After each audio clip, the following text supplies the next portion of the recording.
Hello बच्चों, easy math life में आपका स्वागत है। तो बच्चों, algebraic expression and identity chapter का बेसिक कंसेप्ट करने के बाद आज एक्सरसाइज 9.1 हम करेंगे। तो सबसे पहला क्वेश्चन देखिए क्या है।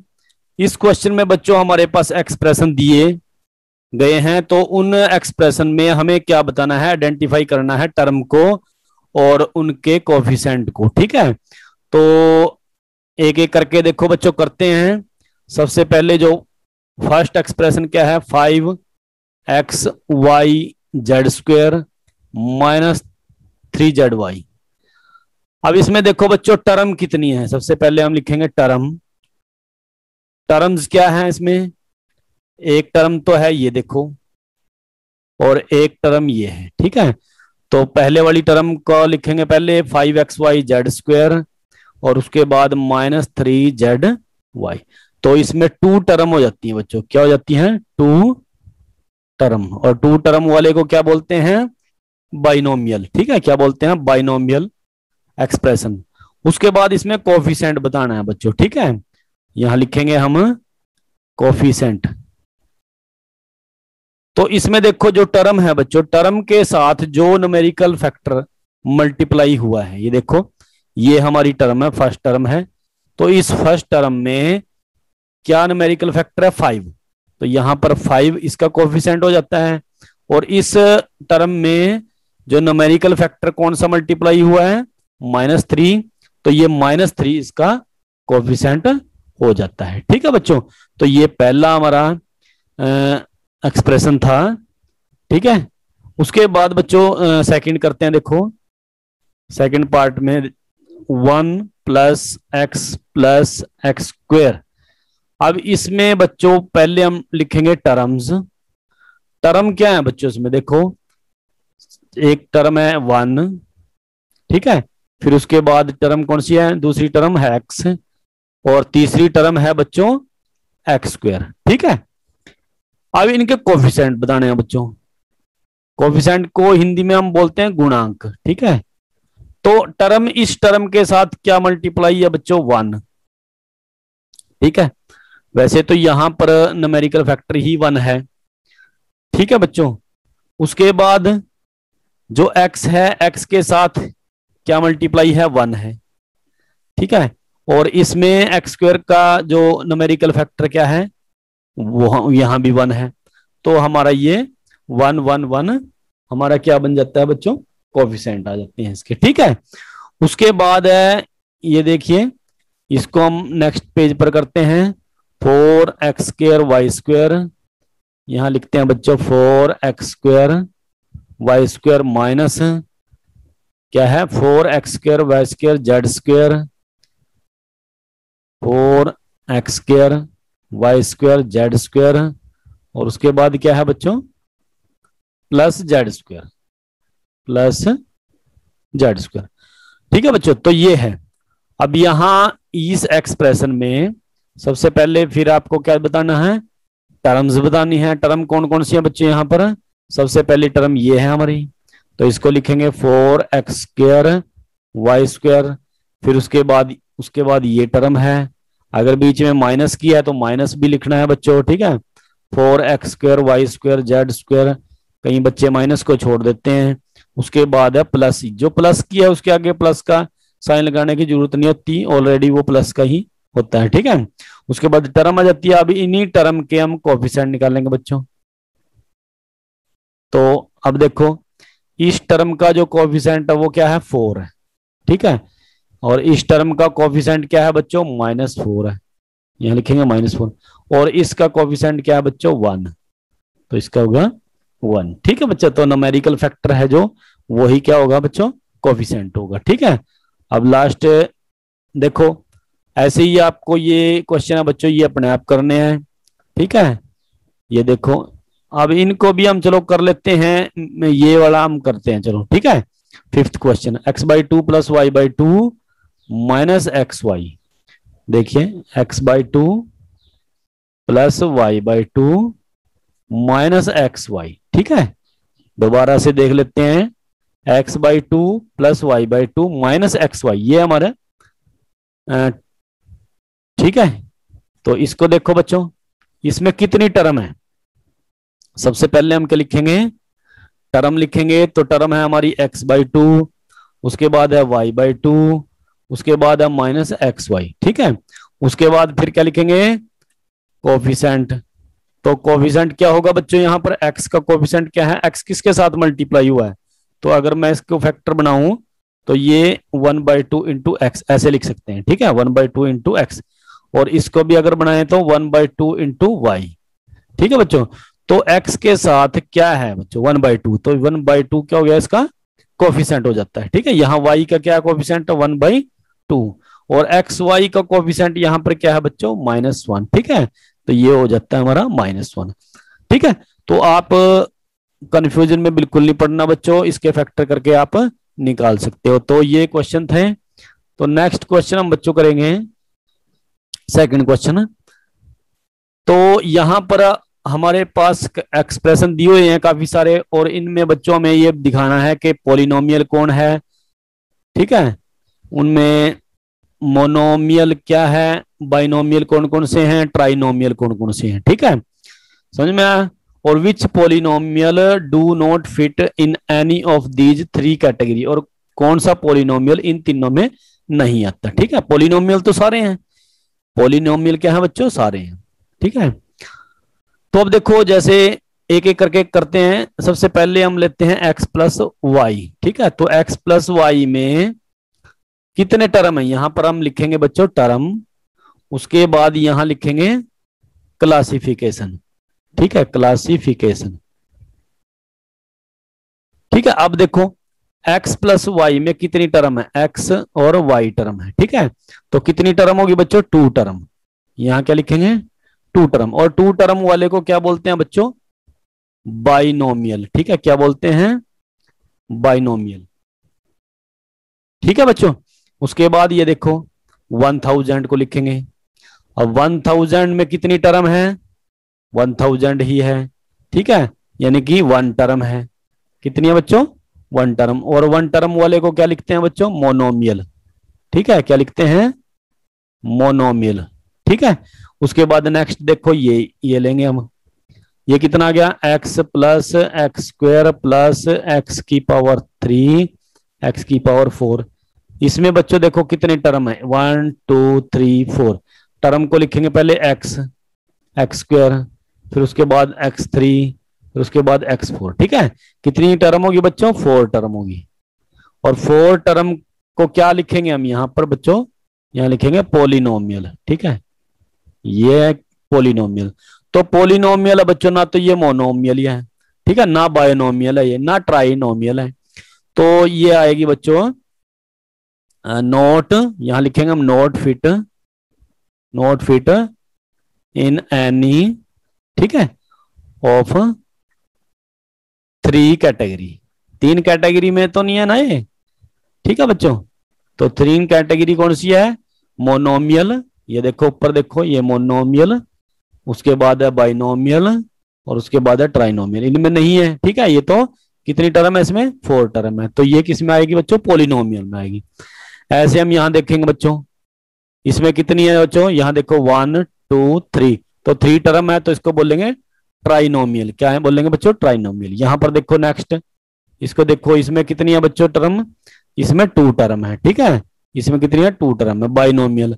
इसमें देखो बच्चों कितनी है, इसके अंदर है हमारे पास 3 टर्म। कितनी टर्म है, 3 टर्म। तो बिल्कुल आसान क्वेश्चन है। उसके बाद यहां से देखो, इसमें 5x ये और 2 टर्म ये, तो ये कितनी हो जाती हैं, और यहां देखो यहां भी 3 टर्म है।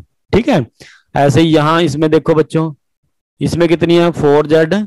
ठीक है, तो यहां भी कितनी है, 2 टर्म है। ठीक है, ऐसे यहां पर, यहां 4 टर्म है, यहां 1 टर्म है। ऐसे आप इनको सिंपली निकाल सकते हो। ठीक है, पॉलिनोमियल। समझ में आया बच्चों। नेक्स्ट क्वेश्चन पर चलते हैं। नेक्स्ट क्वेश्चन बड़ा इंपॉर्टेंट है बच्चों, इसमें क्या करना है, एक्सप्रेशन को ऐड करना है, एक्सप्रेशन को ऐड करना है। ठीक है, तो देखिए सबसे पहले हम ये करते हैं, सबसे पहले हम लिखेंगे AB - BC। अब इनको करने का तरीका एक बिल्कुल सिंपल सा तरीका है बच्चों। आपको क्या करना है, जो लाइक टर्म है, ठीक है, लाइक टर्म, ठीक है, उसके नीचे लाइक टर्म ही लिखनी है। लाइक टर्म के नीचे लाइक टर्म ही लिखेंगे। अब जैसे मैंने ये पहला एक्सप्रेशन यहां लिख लिया है, पहला एक्सप्रेशन लिख लिया यहां, ए बी माइनस, ठीक है, A B minus B C. अब मैं ये लिखूंगा बी सी माइनस सी ए। अब इसमें देखो बी सी है तो बी सी है तो बी सी के नीचे आएगा, और बी सी के आगे यहाँ क्या साइन है बच्चों, प्लस का, तो यहाँ प्लस का साइन आ जाएगा। उसके बाद माइनस सी ए ऊपर वाली टर्म में नहीं है तो उसको हम अलग लिखेंगे बच्चों, ऐसे अलग लिख लेंगे, ठीक है। अब नेक्स्ट इसको लिखेंगे एक्सप्रेशन को। तो इस एक्सप्रेशन में जो सी ए है वो किसका है बच्चों, प्लस का है, तो सी ए को सी ए के नीचे लिखेंगे क्योंकि ये लाइक टर्म है। अगर प्लस का है तो प्लस का लिखेंगे आगे, अगर माइनस का है तो माइनस का लिखेंगे। फिर उसके बाद ए बी को हम बच्चों इसी की लाइन में यहां लिखेंगे, और ये किसका बच्चों, माइनस का ए बी, ठीक है। और फिर हम इसके नीचे लाइन लगा देंगे। तो अब क्या करना बच्चों, ऐड करना है। तो ऐड करेंगे तो देखो ये 1 ए बी प्लस का है, ये 1 ए बी माइनस का है, तो ये क्या हो जाएंगे, कैंसल आउट हो जाएंगे। तो यहाँ कितना आ जाएगा, 0। यहां पर भी देखेंगे ये बी सी प्लस का है, ये भी 1 बी सी है, ये भी 1 बी सी है, 1 में से 1 गया 0, तो यहां पर भी कितना आ गया, 0। उसके बाद सी ए के साथ सी ए कैंसिल हो जाता है, ये भी क्या आ जाता है, 0, ठीक है बच्चों। ऐसे आप इसको आसान तरीके से कर सकते हो, ठीक है। या फिर आप एक और तरीका अपना सकते हो। देखो जैसे ये थे A B minus B C, इनको ब्रैकेट में लिखो आप, और बीच में क्या करना है बच्चों, हमने ऐड करना तो प्लस का साइन लगाओगे। फिर बी सी माइनस सी ए, फिर ऐड कर दिया, फिर प्लस का लगाया, सी ए माइनस ए बी, ऐसे, ठीक है। अब देखो, अब जब ब्रैकेट को ओपन करेंगे बच्चों, ये हमने ब्रैकेट को इसको ओपन कर दिया सिंपल वे से, इसमें कोई चेंज नहीं आया। अब ये ब्रैकेट को ओपन करने का मतलब प्लस क्या है, प्लस इस बी के साथ मल्टीप्लाई है, ठीक है, प्लस इस बी के साथ क्या है, मल्टीप्लाई है। तो प्लस को अंदर इससे भी मल्टीप्लाई करेंगे, इससे भी मल्टीप्लाई करेंगे, तो कोई फर्क नहीं पड़ेगा, प्लस को बी सी से मल्टीप्लाई करेंगे, ठीक है, ये प्लस बी सी हो गया, और प्लस माइनस माइनस, ठीक है, प्लस को माइनस की टर्म से मल्टीप्लाई करेंगे तो प्लस माइनस आ जाएगा।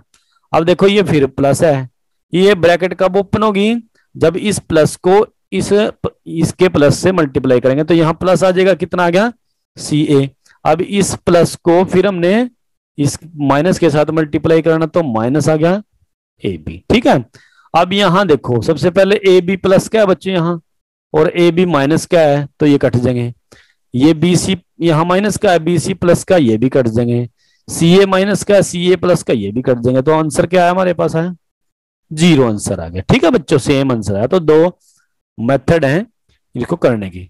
नेक्स्ट क्वेश्चन देखो बच्चों कर लेते हैं। पहले हम इसको लिखेंगे A minus B plus A B, उसके बाद ये लिखेंगे, इसमें देखो बी कहाँ लिखेंगे, बी के नीचे लिखेंगे, प्लस का है। अब ये देखो ये माइनस सी कहाँ लिखेंगे, इसको अलग लिख लेंगे। ये बी सी है बच्चों, बी सी को भी हम कहाँ लिखेंगे, अलग लिख लेंगे, ठीक है। ये लाइन कंप्लीट। अब आगे देखो नेक्स्ट एक्सप्रेशन को लिखेंगे, सी को सी के नीचे लिखेंगे, ए को ए के नीचे लिखेंगे, यहाँ आ जाएगा बच्चों ये, ठीक है। और ए सी को ए सी के नीचे लिखेंगे, तो ए सी नहीं है तो यहाँ ए सी को अलग लिख लेंगे। उसके बाद लाइन लगाएंगे, ठीक है। तो माइनस ए से प्लस ए कैंसिल हो जाता है, प्लस बी से माइनस ए कैंसिल हो जाता है, सी से सी कैंसिल हो जाता है। अब ये इसके नीचे कोई भी टर्म नहीं है, तो इसको हम नीचे लिखेंगे बच्चों, प्लस का है तो प्लस का लिखेंगे, माइनस का है तो माइनस का। अब यहां देखो ये प्लस, ये कितना आ जाएगा, इसको नीचे लिखेंगे, ये आ गया बी सी, ऐसे इसको नीचे लिखेंगे ए सी, तो ये हमारा आंसर आ जाएगा, ठीक है। अगर करें बच्चों दूसरे मेथड से, तो दूसरे मेथड से हम इसको देखो करते हैं। यहां देखो A minus B plus A B, bracket लगाएंगे, फिर plus B minus C plus B C, bracket लगाएंगे, फिर plus C minus A plus A C, ठीक है। अब देखो A minus B plus A B, अब इस प्लस की मल्टीप्लाई करना है इसको इन सभी के साथ, तो कोई चेंज नहीं आएगा, जैसे थे बच्चों वैसे ही लिखे जाएंगे। वैसे ही हमने इनको लिख लिया। यहां पर भी इस प्लस को जब मल्टीप्लाई करेंगे अंदर वाले साइन के साथ तो कोई चेंज नहीं आएगा, इनको भी हमने ऐसे का ऐसे लिख लिया। ठीक है, आया बच्चों समझ में? अब देखो ये ए जैसी टर्म कौन सी है, ए प्लस का, यहाँ ए माइनस का ये कैंसिल हो जाएगा, बी माइनस का बी प्लस का सेम बच्चों ये भी कैंसिल हो जाएगा। उसके बाद क्या बच गया, सी को देखो, सी प्लस का ये है, सी माइनस का ये है, तो A B plus B C plus A C, तो ये हमारा आंसर आ जाएगा। ठीक है बच्चों, ऐसे हम इन क्वेश्चन को भी कर लेते हैं। ठीक है, तो इनमें देखो सबसे पहले इस एक्सप्रेशन को लिखेंगे 2p² Q² minus 3pQ plus 4। अब जैसे इस एक्सप्रेशन को अगर हम इसके नीचे लिखेंगे तो इस एक्सप्रेशन में पहले 5 है, तो 5 के साथ की यानी कि लाइक टर्म कौन सी रहेगी, 4, तो इसको हम लिखेंगे 4 के नीचे। अब ये क्या है, पी क्यू वाली टर्म है, तो पी क्यू वाली टर्म को पी क्यू वाली टर्म के नीचे लिखेंगे क्योंकि ये भी लाइक टर्म है। लाइक टर्म को लाइक टर्म के नीचे लिखेंगे, साइन जो भी है उसके आगे वाला साइन आ जाएगा। ठीक है, यहां पर p² को यहां लिखेंगे p² Q² के नीचे, और कितना -3 है तो यहां भी -3। उसके बाद सिंपली हम क्या करेंगे, इनको ऐड करेंगे, तो यहां से देखो 5 + 4 कितना आ जाएगा बच्चों, 9। ये कितना है बच्चों, ये 7 प्लस का है, और ये -3, तो कितना हो जाएगा बच्चों, 7 में से 3 गया 4, ये 4Q बन जाएगा PQ। और साइन किसका आएगा बच्चों, जो भी टर्म हमारी बड़ी है उसके आगे वाला साइन आपने लगाना है, सिंपल तरीका है। तो यहाँ 7pQ बड़ा है, तो 7pQ के आगे कौन सा साइन है, प्लस का, तो यहाँ भी क्या आएगा, प्लस का आएगा। ठीक है, अब देखो p² Q ये लिखेंगे पहले।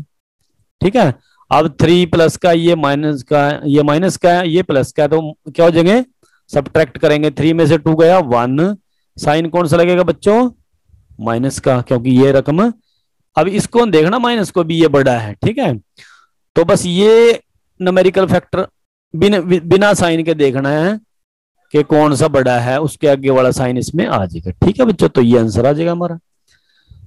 समझ में आया बच्चों? अब ऐसे ही हम इनको करेंगे, देखो L² + M², ये लिख लिया हमने, ये टर्म लिख ली, उसके नीचे हम ये लिखेंगे, तो M² को M² के नीचे लिखेंगे, N² अलग रह जाता है, इसकी कोई भी लाइक टर्म नहीं है। उसके बाद N² + L² इसको लिखेंगे, तो इसको जब लिखेंगे बच्चों N² के नीचे N² और L² को यहां लिखेंगे, देखो L² इस तरफ है ना, इसके नीचे लिख दिया। ठीक है, समझ में आया, प्लस का तो प्लस का लगाया। उसके बाद 2LM कहां लिखेंगे, 2LM, इसके जैसी कोई भी टर्म नहीं है। फिर उसके बाद ये इसके साथ की भी कोई टर्म नहीं है, 2NL के साथ की भी कोई टर्म नहीं है। उसके बाद लाइन लगाएंगे। ठीक है, अब देखो ये 1L², ये 1L² कितना होगा बच्चों, 1 1 2 और L², ये 1M², ये 1M², ये क्या हो जाएगा 2M², ये 1N², ये 1N² कितना हो जाएगा 2N², तो 2LM + 2MN + 2NL। ठीक है, तो ये बच्चों हमारा आंसर आ जाता है। ठीक है, बिल्कुल सिंपल तरीका था। ये तो थे बच्चों सब्ट्रैक्ट के, एडिशन के, और ये सब्ट्रैक्ट के हैं क्वेश्चन। ठीक है, सेम ऐसे ही करना बच्चों, थोड़ा सा चेंज रहेगा। सबसे पहले हम ये एक्सप्रेशन लिखेंगे, पहला एक्सप्रेशन लिखेंगे 4a - 7ab + 3b + 12। ठीक है, अब इसके नीचे ये लिखेंगे, इनको लाइक टर्म के नीचे लाइक टर्म लिखनी है, वही सेम तरीका। अब जैसे 12a है, 12a वाली टर्म को a वाली टर्म के नीचे लिखेंगे, तो कितना आ जाएगा 12a, यहां आ गया। उसके बाद 9ab कहाँ आएगा, इसके नीचे आ जाएगा, तो ये आएगा माइनस, साइन नहीं चेंज करना बच्चों, साइन वही रहेगा। फिर b वाली टर्म के नीचे b वाली टर्म आ जाएगी 5b, और -3 कहाँ आएगा, ठीक है, कांस्टेंट टर्म के नीचे कांस्टेंट टर्म। अब यहां ध्यान देने वाली बात क्या है बच्चों, जैसे ही हमने ये लिखे हैं सब्ट्रैक्ट में आपने इनके साइन चेंज करने, अगर जहां प्लस है तो वहां क्या हो जाएगा, नीचे माइनस है, यहां माइनस है तो इसके नीचे क्या हो जाएगा प्लस, यहां प्लस है तो इसके नीचे क्या हो जाएगा माइनस। यहां माइनस है तो इसके नीचे क्या हो जाएगा प्लस। अब आपने जो ये पुराने वाले साइन है ना, इनको भूल जाना, ये नियम नहीं यूज करने। अब हम नीचे वाले साइन जो हमने लगाए हैं वो उनको यूज करेंगे, ठीक है। अब देखो ये -12 है और ये 4a है, तो 12 में से 4 गया 8a। अब मैंने क्या बताया था, 12 बड़ा है ना, तो 12 बड़ा है तो उसके आगे वाला साइन यहां पे लगा देना। अब साइन की भी कोई परेशानी नहीं है, ठीक है। यहां देखो ये प्लस और माइनस के हैं, ये प्लस का ये माइनस, ये भी माइनस हो जाएंगे। तो 9 में से 7 गया 2ab, ठीक है। अब साइन कौन सा लगेगा बच्चों, जो 9, क्योंकि 9 बड़ा है तो इसके आगे वाला साइन कौन सा, प्लस है। अब यहां पर देखो ये माइनस का ये प्लस है, ये भी। अगर एक माइनस की टर्म है और एक प्लस की टर्म है तो हम क्या करेंगे, घटाएंगे। तो 5 में से 3 गया 2 और ये b।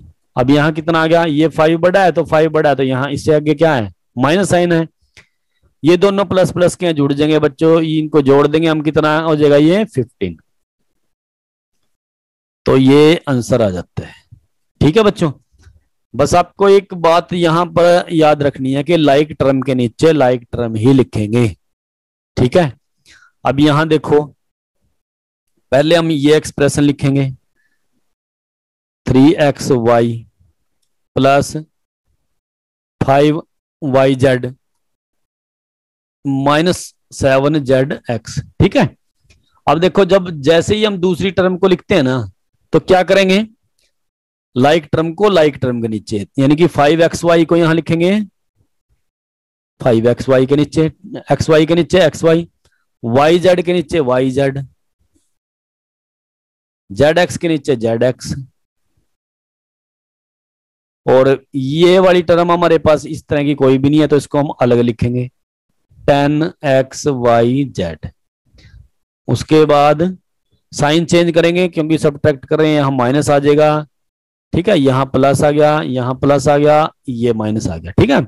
अब देखो ये माइनस का हो गया 5 और ये प्लस का है, तो ये क्या होंगे बच्चों, इनको सब्ट्रैक्ट करेंगे, घटाएंगे। 5 में से 3 गया 2 और xy, ठीक है। वेरिएबल नहीं चेंज होते, वेरिएबल सेम रहते हैं। और साइन किसका आएगा बच्चों, माइनस का। अब यहां देखो ये दोनों प्लस प्लस के हैं, ये प्लस 5 और 2 कितना आ गया 7yz। यहां देखो ये प्लस का है, ये माइनस का, ये भी क्या करेंगे, घटाएंगे इनको। तो 7 में से 2 गया 5, 5zx आ गया। अब साइन किसका लगेगा बच्चों, क्योंकि 7 बड़ा है तो इसके आगे वाला साइन माइनस है। और ये क्या रहेगा, अब ये साइन तो मैंने क्या बोला, ये नहीं यूज करना, अब ये नया साइन लेना, -10xyz। तो ये बच्चों हमारा आंसर आ जाता है, ठीक है। उसके बाद ऐसे ही हम इन क्वेश्चन को करेंगे, ठीक है। यहां पर देखो ये एक्सप्रेशन है, इस एक्सप्रेशन को हम पहले लिख लेते हैं 4p² -3pq plus 5pq² -8p plus 7q -10, ठीक है। अब देखो ये 18 है, जब ये वाली टर्म लिखेंगे इनके बारी बारी से लिखेंगे। 18 है, 18 कहां लिखेंगे, 10 के नीचे, ठीक है। और प्लस का है तो प्लस का लिखेंगे। ये कितना है 3p, 3p को कहां लिखेंगे, p के नीचे, लाइक टर्म को लाइक टर्म के नीचे लिखेंगे, 3p यहां आ गया। उसके बाद है q, q को q के नीचे लिखेंगे -11q। उसके बाद है pq, pq को pq के नीचे लिखेंगे +5pq। उसके बाद है pq², p² यहां लिखेंगे, ये माइनस क्या, तो ये आ गया 2pq²। अब ये कितना आ गया बच्चों 5p²q, यहां आ जाएगा 5p²q। उसके बाद लाइन लगाएंगे और इसके साइन चेंज करेंगे, यहां प्लस था तो ये माइनस का हो जाएगा, ये भी माइनस का हो गया, ये प्लस का हो गया, ये प्लस का हो गया, ये प्लस का हो गया, ये माइनस का हो गया, ठीक है बच्चों। अब देखो ये माइनस का है और ये प्लस का है, तो क्या करेंगे, सब्ट्रैक्ट करेंगे, घटाएंगे, ठीक है। तो 5 में से 4 गया 1p²q, ठीक है। साइन कौन सा लगेगा, क्योंकि 5 बड़ा है तो इसके आगे वाला साइन लगा देना, ठीक है। अब यहां देखो ये माइनस माइनस के दोनों, तो क्या करेंगे, ऐड करेंगे दोनों टर्म। अगर माइनस माइनस की होती है तो ऐड करते हैं, 5 3 8 पी क्यू, माइनस माइनस और माइनस आ जाएगा, क्योंकि ये 5 बड़ा है तो उसके आगे वाला साइन लगाना। ये रूल याद रखना बस आपको, ठीक है। ये क्या है, ये प्लस प्लस के हैं, ये प्लस हो जाएंगे, साइन किसका लगेगा, प्लस का। कितना आ गया, 7 पी क्यू स्क्वायर। यहां देखो ये प्लस का है बच्चों, ये माइनस का है, तो ये क्या करेंगे, हम इनको घटाएंगे तो 8 में से 3 गया, 5 पी आ गया। साइन कौन सा आएगा, क्योंकि 8 बड़ा है तो ये साइन आ गया। ऐसे प्लस प्लस को ये ऐड कर देंगे हम, 18 क्यू। ऐसे हमारे पास ये माइनस के आ जाएंगे, मैंने बताया माइनस माइनस की अगर टर्म है तो उनको ऐड कर सकते हैं, ठीक है।